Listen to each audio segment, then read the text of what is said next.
Hello, everyone, and welcome to the Mentor Talk. So, the unique destination for insightful conversations with experienced professionals. I am your host, Suzette, and more about me during this episode. So, and without further delay, let's start into today's enlightening conversation with, I hope I pronounced this correctly, Zoi Therapou-Pierson. Zoe, was this correct? That is correct. Which is rare, by the way. But absolutely correct. Thank you so much, Zoe. Before we start, I would like to give a short summary about your expertise in a nutshell. Sure. So let me just continue. So, if I am right, you have more than 15 years of experience in achieving startup and new territory growth in the financial service industry internationally, working in Fintech, so B2B and SaaS, for the past 10 years. And you are highly experienced in sales, driving revenue growth initiatives, and leading diverse teams across the globe to achieve exceptional results. And your passion is about entrepreneurship, technology, and innovation. And last but not least, you advise startups on strategy and sales. And you have also become an angel investor. And additionally, before I kick the ball into your corner, we met, right? Because you already participated in one of our matchmaking calls, which is for me very, I very nice agree. and very important also to share with our audience. So welcome, Zoe. Absolutely. Thank you very much. Thank you for having me. I did participate in one of your matchmaking calls, and that was a fantastic experience. Thank you so much. So, Zoe, let's speak a bit about your background because I mean, I already was, a witness of your expertise. Yeah, when you spoke with a startup and when you gave advices during such matchmaking calls. So maybe we can elaborate a bit about what you did in the past and how you grow such an incredible experience. Absolutely. I've been in sales, as you mentioned, for over 15 years now. I started my career in Greece, where I worked for an asset management company growing the sales of funds institutionally across Europe. Then I moved to London, and I've been in London for approximately 12 or 13 years now, working in the financial services industry in leadership sales roles. And for the past 7 or so years, I was working for a fintech company that was headquartered in the US. And I was the second person who joined the London office when it opened and was responsible for growing sales initially across Europe and then across EMEA and APAC. So that was a fantastic experience. We grew exponentially. We went from zero revenue almost when I joined outside of the US to more than 50 million in 5 or 6 years. And I also built a team of salespeople across the world as we opened offices in different locations. Ultimately, the company was acquired by Thomson Reuters, and ever since I've been working on different roles. I've been consulting. I've been working with startups as a mentor through different accelerators I work with. And as you mentioned, I've also become an angel investor. Very, very incredible. Thank you for this summary Thank again. you. And my first question is, Zoe, what does fintech mean, right? Maybe you can explain a bit for the audience. Uh, Fintech is the application of technology in the financial services industry. So, in its essence, what it means is how do we apply either new technologies or how do we modernize with existing technology old-fashioned processes in order to make financial services in order to create a better experience is a better way to put it for the public. So this is really what fintech is all about. And through my work with the company I used to work for and different startups that I've mentored over the years, the one thing that really stands out when it comes to fintech is that there is a drive to improve the customer experience, whether that's a corporate customer or a retail customer, just like ourselves, but also there's a lot of companies that focus on achieving more transparency for the good of the customer and putting technology into good use, so to speak, within the financial services industry. Thank you so much. This was a very, very clear definition. Zoe, I would like to understand what are, let's say, the driving factors, in this century with regards to fintech. Maybe it's AI, maybe it's less technologies. I don't know. Maybe we can speak a bit about this. Fintech can be wide ranging, and there's a few different driving forces depending on what specific area of fintech you're looking at. So there's operational efficiency that can be achieved through fintech. There's the improved transparency for any type of client that can be achieved. There's AI that helps with both. There's technologies like open banking that help with how financial services provide products to their customers, and how everything is now more interlinked together.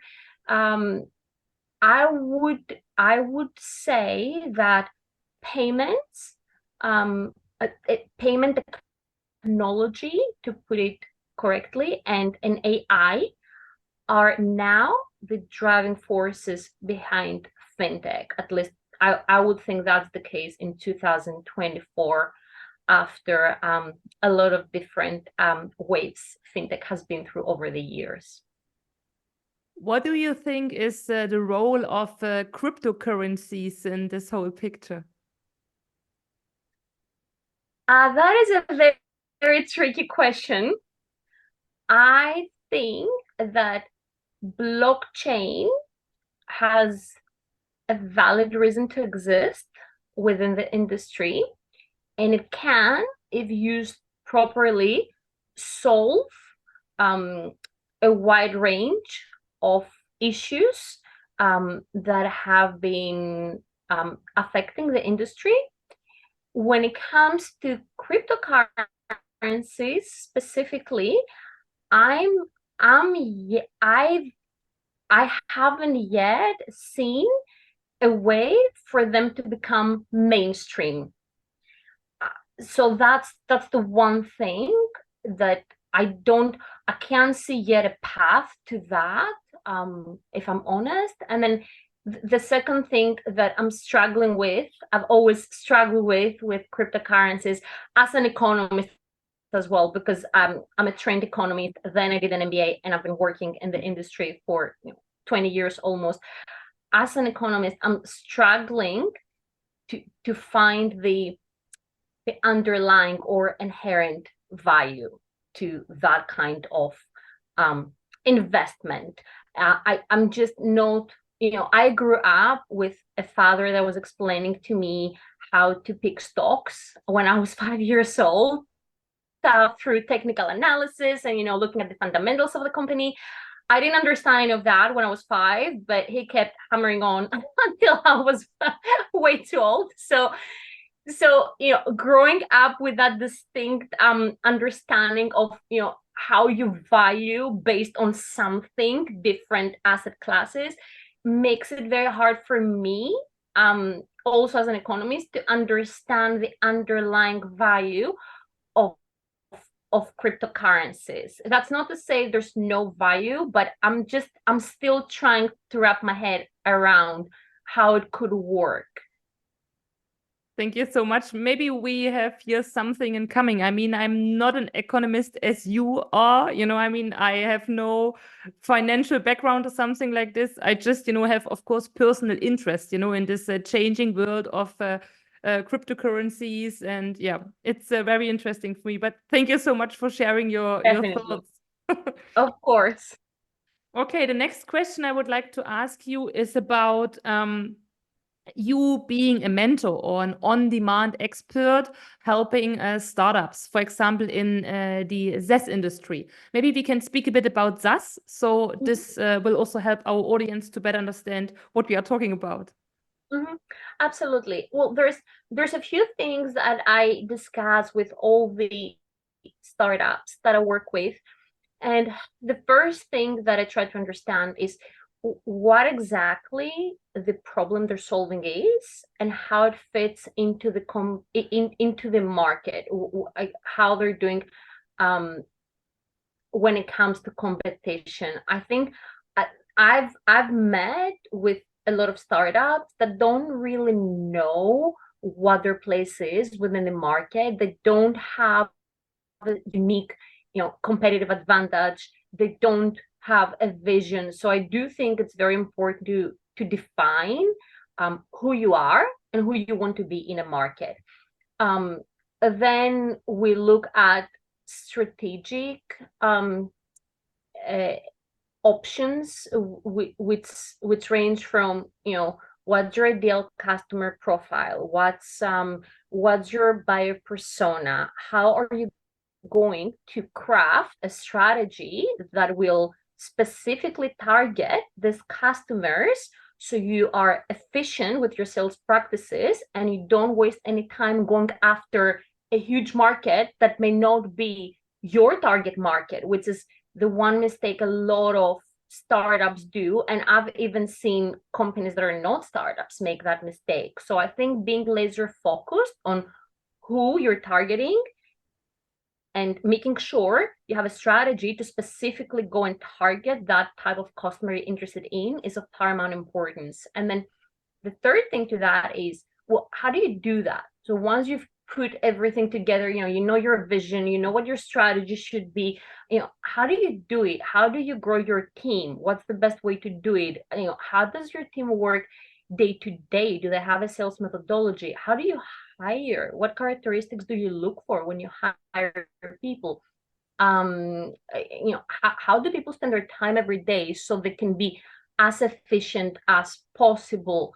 I see sales as a science, and sometimes I look at it as a production line. So if you have, let's just say, three sales people, and two of them haven't been on a call in 3 days with a prospective client, or on a demo if you're doing demos to prospective clients, well, then there's something missing from your sales machine. And so how do you plug that hole? So your salespeople are either on a demo, on a client call, but working on something that's productive and can lead to revenue generation. So I think, so those are the 3 key areas that I look at when I speak to startups. The one we focus on is always the strategy. So they can use all the resources they have as efficiently as they can, and start growing within the market they've chosen. What I really liked, Zoe, is the phrase. There are 2 phrases. I mean, one was laser focused, which is obviously very important, but not so hard. No, not so easy to do. Because it's not easy to do. No, at all. That is the most difficult thing for any company to master, whether it's a startup or a bigger organization for that matter.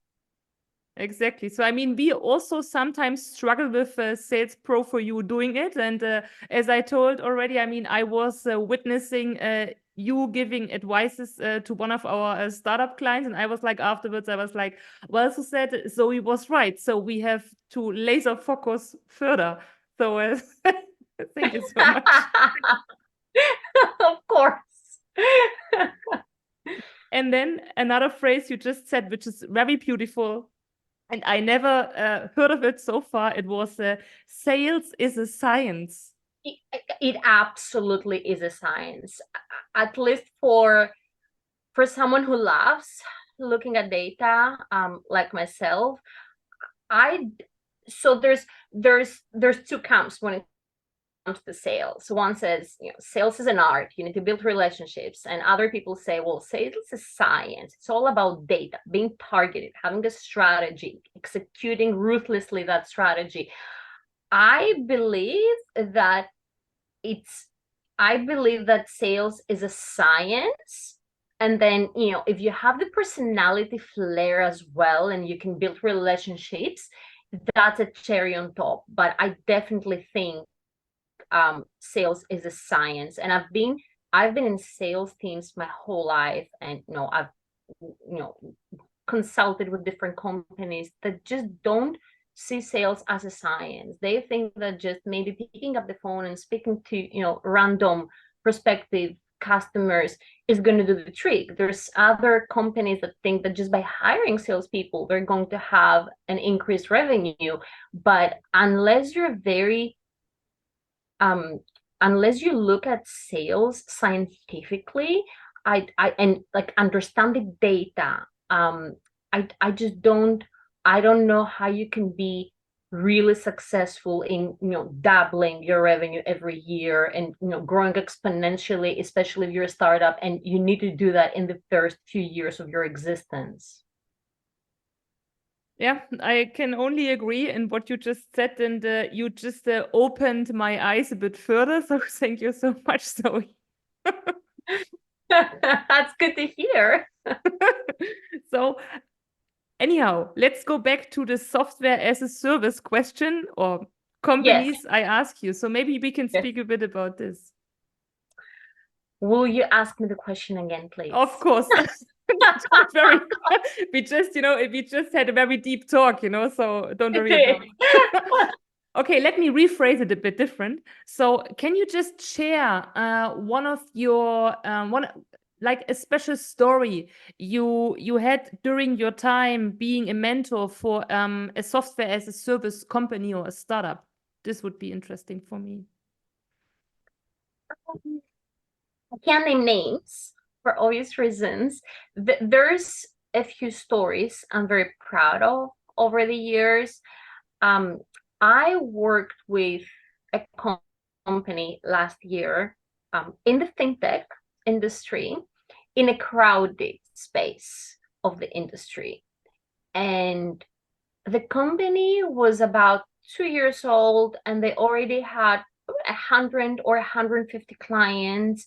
That it happened organically. That was through their networking, through contacts they already had. They were already generating quite a lot of revenue for such an early stage company, but their sales had stalled for about 6 months or so. And that's how we got in touch, because they needed some advice on how to actually build a sales organization, since they had proved already that there was a fit with their product and the market. They already had clients who were very happy. They had zero attrition, but they just didn't know how to go after the market, because all the business they had generated up until the time was business that came to them. And that was a bit tricky for them, because that was a crowded space with huge competition, some really big corporations, and a lot of different startups. They did have a unique selling proposition, but the one thing that after discussing with them we realized was that they weren't really putting out to the market that unique proposition that they had. And we, as a strategy, what I suggested was that they focus on the one segment of their target market that was underserved by the bigger corporations, and where they had a clear competitive advantage over any other startup that was operating in that space. Because what they were doing was just very different in the way they were approaching the market, and it wasn't working. So by doing that, we identified a lot of enterprise clients, so clients ready to spend quite a lot of money annually with them, which would be a great revenue generating opportunity for this company. We identified a lot of big clients that they went after. These clients were underserved by the bigger players in the market, and they immediately were interested in working with them. Now, they didn't give 100% of their business to the company I was working with, but it was a great starting point for them in order to then grow up market. Because as soon as you have even a small part of a bigger corporation's business, then you can evolve your product and start crowding out the bigger competitors in the market. So they did that, and I thought that was a great strategy that we worked on, and it was hugely successful. And we're still working together. They're doing very well. We've changed strategy since then, but I consider that to be a true success story. Yeah, thank you so much, Zoe, for sharing. Indeed, it is. I mean, I am very impressed how you explained it. I mean, of course, you cannot share all details, but I guess Unfortunately, not. there, They there's strict confidentiality agreements. But I mean, of course, there is some magic behind, and you should not, of course, explain everything in detail in this podcast. Okay, let me just ask one last question, which is with regards to you seeing the world of startups with the eyes of an angel investor. So maybe you can just, give your thoughts or any kind of, let's say, advice to the audience in terms of, trying to get funding, for example. There's a couple of things that I'm always very particular about. So first of all, you need to, for a startup, you need to solve a very specific problem. I think there's a lot of startups that just try to do 2 or 3 things at the same time and be everything for everyone in a wide market. And I don't really think that works. I think that if you're a new company, you need to be to grow sustainably. You have to provide real value to your customers. So, is it a real problem you're solving? And then the other thing I always look at is, what's your market like? How big is it? What's the size of the market? And what do you think you can legitimately grab as a market share? I think that's also very important. And if those 2 elements combined make sense, then I go and look at, what exactly does your product do? Show me what, or service, how exactly does it work to solve that problem? But I do think that a lot of companies don't have very specific problems they try to solve. They just try to be something in the market, and I just don't think that's a recipe for success.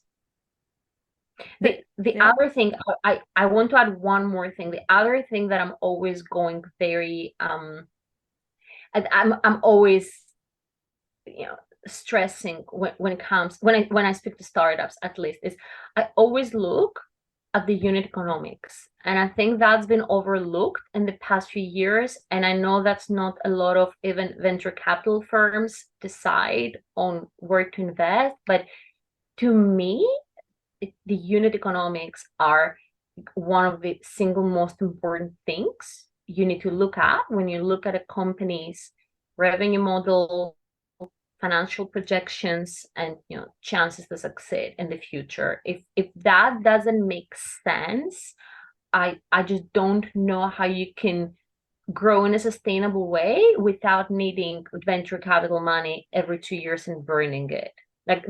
To me, a company needs to have a clear path to profitability. And I know in the past few years, a lot of emphasis has been placed by venture capital firms on, growing revenue and getting users, but I just don't know how you can be a successful company, how you can grow long term if you don't have a clear way to turn a profit.